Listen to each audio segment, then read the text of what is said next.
Hope you're having a good day. Thanks for joining us once again. I want to start with our first question. You made a statement earlier this week condemning Marjorie Taylor Greene's comments on comparing mask mandates to the treatment of Jewish people during the Holocaust. How do you feel about those statements, and do her words discredit the GOP? Her words are wrong. What happened in the Holocaust is no equation to what's going on today. And we should always remember what I see with this anti-Semitism, this rise, especially on the Democrat side of the aisle, with AOC, Tlaib, and Omar, what they have said about Israel. And even just Speaker Pelosi never correcting them, never standing up. And just before we left, while the attacks and the missiles were coming into Israel, we put on the floor a motion to send one more Iron Dome, a defensive missile battery that could protect those in Israel. Every Democrat voted no.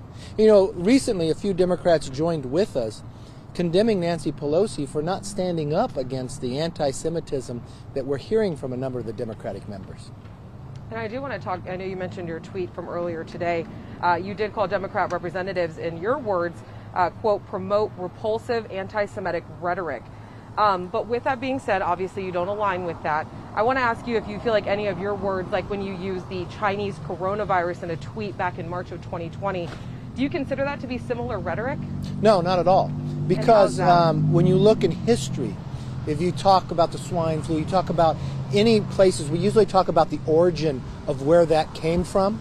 And if you want to equate that, the Democrats had a hearing on the China virus. CNN talked about the China virus. So, I mean, what's really concerning today to me is that what we're hearing from the World Health Organization, what we're hearing from China, what we're hearing from Dr. Fauci now, all those concerns that we had with this virus was created or sent from China and denied the rest of the world, where they stopped the flights from Wuhan, but not internationally, where individuals, where they could spread this, where they infected the World Health Organization to say that it wasn't there. How many lives were lost because of that? I do want to ask you, though, knowing what we know now, we do call it the coronavirus, do you feel there's any issue tying a virus to ethnicity, especially with all the... It's not ethnicity, it's where it came from.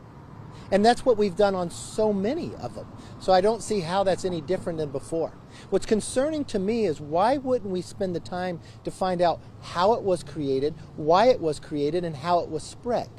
Do you think saying Chinese coronavirus is harmful to Chinese I said it Americans? came from China. Gotcha.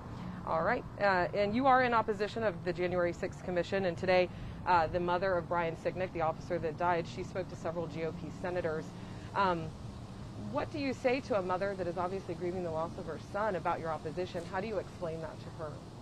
Well, it's not an opposition to find out what went on. We actually have. I want to get to the bottom of it. And I have some real concerns with the commission. Can it get to the bottom of it? The best people to investigate that is really not a commission, is the FBI, and that's what they've been doing. They've arrested 445 people, and they have about 100 more that they think they will arrest. We have two committees that are bipartisan right now that have already been investigating it, and their report's going to come out in a couple weeks in the Senate.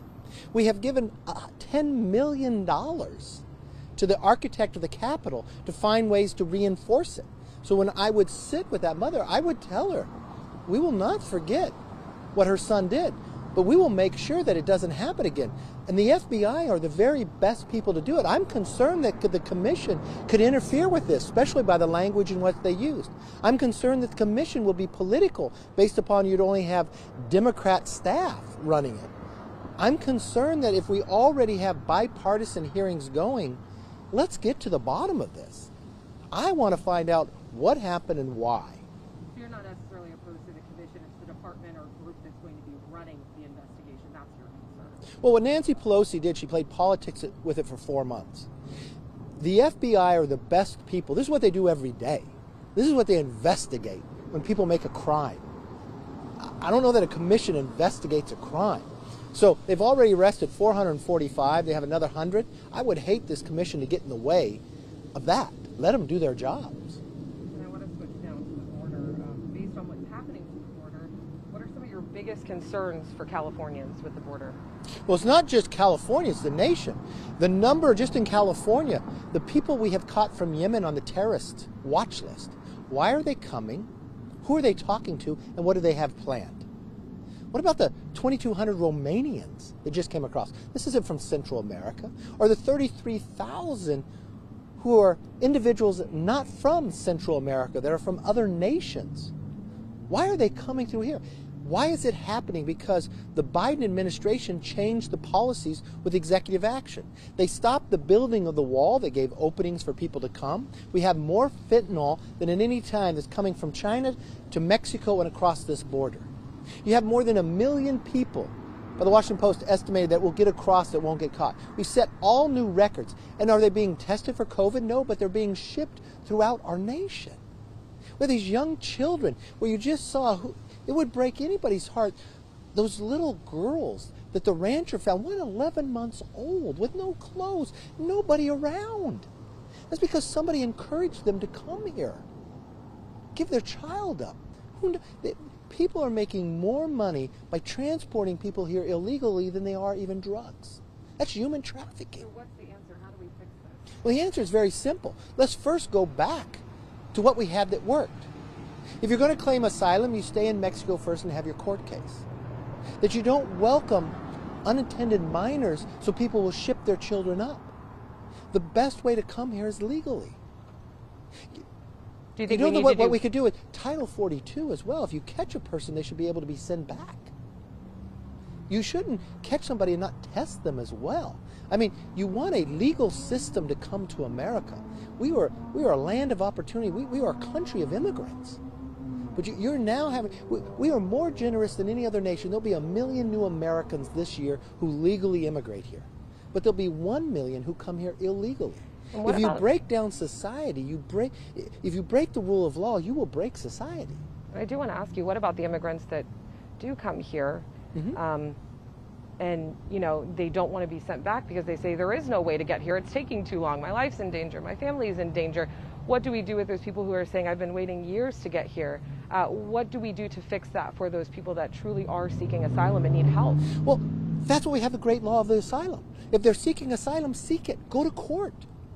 80% of all the individuals who go to court to seek asylum don't get it, because if you seek asylum and you've come across 3 or 4 other countries before you got to America, why didn't you seek asylum in the first country you went? Well, why is it okay when people have worked hard to come here legally? Why is it okay to break the law to come here illegally? We allow more than 1 million people to come here legally every single year. We are more generous than every nation. We have green cards, more than 1 million to come. Then we have you seek your children, your brother, your sister. Why can't that system work? And why wouldn't we allow this system? I don't believe it's right at any time to come here illegally. And do you have any plans to go back to the border to make any more trips?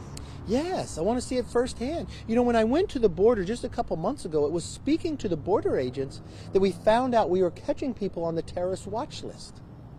When I went to the press conference and said it, the Democrats claimed I was lying. You know what happened in California? We caught 2 more from Yemen, and they weren't on the same day. So is it okay that someone on a terrorist watch list comes into America illegally? What do they have planned for us? How many terrorists is it okay? How many people have they caught just in the last month that are predators?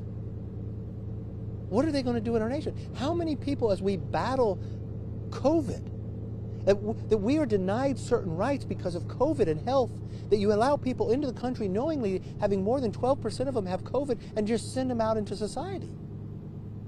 What is that about the health of Americans?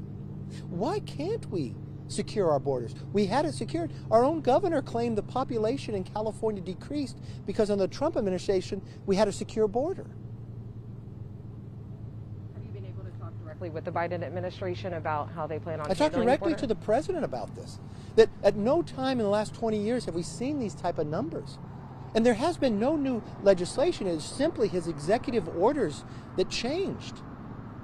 I asked him to go to the border. The vice president there, why didn't she go to the border? She's in charge. Why would you deny it at a crisis?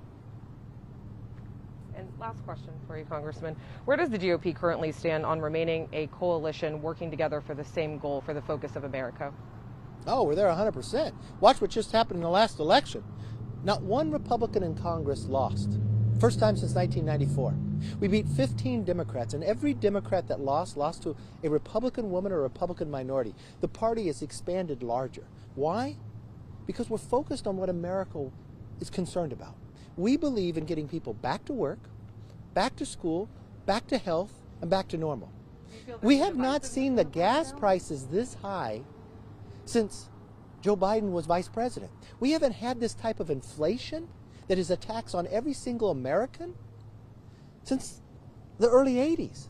And it's caused by the policies, even the economist for Obama said what Joe Biden is doing is wrong. The amount of money that he's spending, and then rewarding people not to work. Then when he's rewarding our adversaries, where Russia and China are getting stronger, and he's breaking Americans' jobs when it comes to energy. Then we haven't seen this conflict in the Middle East. And how long? He's empowered Iran. We're seeing missiles fly into Israel again, where we had a peace accord in the last administration. This is a real concern in just 5 months. I think what's going to happen here, that Americans are going to be very concerned. They want their schools open back up.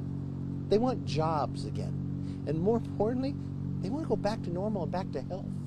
But do you think there is a divide in the party at all among certain issues, whether it be mask mandates? You know the great thing about Republicans? We let people have ideas.